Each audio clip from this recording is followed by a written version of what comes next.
Hola amigos. Tal como se sospechaba, no hay ningún problema entre Irán y Pakistán. El Comité de Seguridad Nacional de Pakistán ha decidido restablecer las relaciones diplomáticas con Irán. La decisión sigue a tensiones anteriores entre los dos países, durante las cuales ambas partes intercambiaron golpes militares. El regreso de los embajadores a Teherán e Islamabad es un paso hacia la normalización de las relaciones entre los dos vecinos. Y en la Unión Europea cada día que pasa se caen más caretas, dejando al descubierto sus rostros fascistas. En Italia se legalizó un gesto fascista de la época de Mussolini. El 7 de enero tuvo lugar en Roma una reunión de neofascistas, durante la cual cientos de jóvenes demostraron públicamente su compromiso con la ideología misantrópica. Gritaron sus consignas y levantaron los brazos en el gesto fascista del saludo al sol, o el saludo romano, el de la era Mussolini. Después de esto, la oposición en Italia se dirigió al gobierno de su país con la exigencia de prohibir las fuerzas políticas de extrema derecha y los grupos neofascistas. El gobierno, representado por el ministro de Asuntos Exteriores italiano, Antonio Tajani, hizo una declaración para justificarse. Por supuesto, no somos una fuerza fascista, somos antifascistas. Quienes cometieron tales actos deben ser condenados por todos, algo que nadie se cree. Porque que en 2019 Tajani justificó a Mussolini, respondiendo preguntas en ese momento. ¿Mussolini? Hasta que declaró la guerra al mundo entero después de Hitler, hasta que aprobó leyes raciales, hizo cosas positivas para construir la infraestructura en nuestro país y luego reconstruirla. Desde el punto de vista de los hechos concretos, no se puede decir que no haya conseguido nada. No soy fascista, nunca he sido fascista y no comparto sus opiniones políticas. Pero, para ser honesto, Mussolini construyó carreteras, puentes, edificios, instalaciones deportivas, desarrolló muchos rincones de nuestra Italia, y el Instituto de Reconstrucción Industrial. Cuando se hace un juicio histórico debe ser objetivo. Entonces no estoy de acuerdo con las locas leyes raciales y declarar la guerra fue un suicidio, dijo entonces Tajani, para luego disculparse repetidamente por sus palabras. Hay que señalar que los partidarios del fascismo están bien arraigados en suelo italiano, según informes de los medios. El Tribunal Supremo de Italia legalizó ayer oficialmente el mencionado gesto fascista con la mano. La resolución afirma que la cresta no contradice la ley italiana, excepto en los casos en que amenaza el orden público, o puede estar asociada con el resurgimiento de un partido fascista prohibido en el país. La guerra cada vez coge más impulso en todos los frentes con un rumbo imparable hacia su destino. Rusia sigue bombardeando concentraciones de tropas. En la región de Cherkasy fue atacada una de las empresas relacionadas con la producción militar. Las explosiones se produjeron en el aeródromo militar Starokonstantinovsky, donde el ejército ucraniano intentaba realizar trabajos de reparación y restauración. Como resultado del ataque, hay heridos y muertos entre las fuerzas armadas ucranianas. El hospital de Starokonstantinov, según las fuentes, ya estaba rotado de militares ucranianos heridos en el aeródromo militar. En Khmelnytsky y otras zonas de la región también se registra una situación tensa con las víctimas. Además, se reportan explosiones en la región de Kharkov y en la región de Kherson, controladas por las Fuerzas Armadas de Ucrania. Se confirma la información sobre las hostilidades en curso en la margen derecha del Dnieper. Lo último que llega de Rusia, es que debido a las amenazas de Estados Unidos de atacar Crimea, Rusia puede ampliar la zona de operaciones especiales.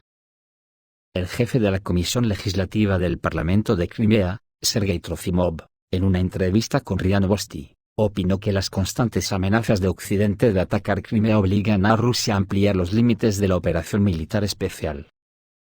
Señaló que tales amenazas confirman la necesidad de que Rusia controle no solo Crimea, sino también toda la parte sur de Ucrania, así como el noreste, en vista del bombardeo de las regiones de Belgorod, Briansk y Kursk. Trofimov comentó las declaraciones del excomandante supremo de las fuerzas aliadas de la OTAN en Europa, general Filip Relove, quien afirmó la necesidad de ayudar a Ucrania a atacar Crimea. El jefe del comité subrayó que tales declaraciones deben tomarse como la opinión de un militar retirado que no es responsable de sus palabras.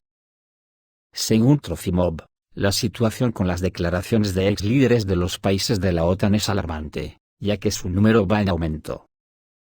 Expresó la opinión de que una persona adecuada, especialmente quien ocupa el poder en los países occidentales, debería pensar ya en las consecuencias del camino elegido. Trofimov también critica las acciones de los líderes occidentales, argumentando que están llevando a sus países al abismo. En su opinión, es necesario darse cuenta de la falsedad del camino elegido y cambiar la estrategia hacia Rusia. Estas declaraciones no pueden ser gratuitas, y presagian que son el aviso de que Rusia efectivamente tiene la intención de ampliar la operación. Las Fuerzas Armadas de Rusia han avanzado sobre la defensa de las Fuerzas Armadas de Ucrania en el sur de Avdiivka, y están avanzando hacia la ciudad por la calle Sobornaya. Los aviones de ataque rusos bombardearon la zona fortificada de las Fuerzas Armadas de Ucrania Caza del Zar, y entraron en Avdiivka. El 19 de enero, al amparo de la niebla, las Fuerzas Armadas rusas lograron un gran avance y entraron en las zonas urbanas de Avdiivka desde el sur. Se tomó la zona fortificada más importante de las Fuerzas Armadas de Ucrania, la llamada Caza del Zar.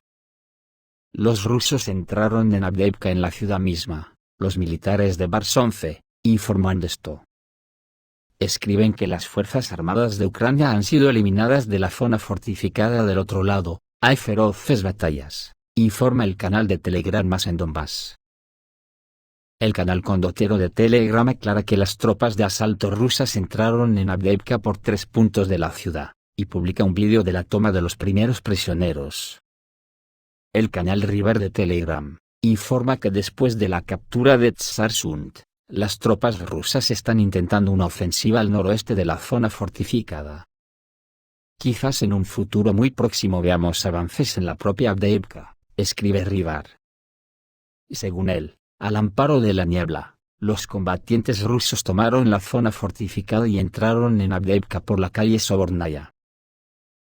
Por su parte, Podolyaka cree que la captura de la Caza del Zar destruye toda la línea de defensa de las Fuerzas Armadas de Ucrania al oeste de Opornik, y al sur del 9º microdistrito con edificios de gran altura.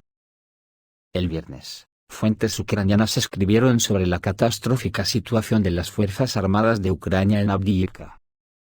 El canal ucraniano de Telegram, Depstate, informó que las tropas rusas ayer y hoy, aprovechando las condiciones climáticas, están atacando la Caza del Zar al sur de Kamenka, y la situación en el sur de la ciudad se salió de control.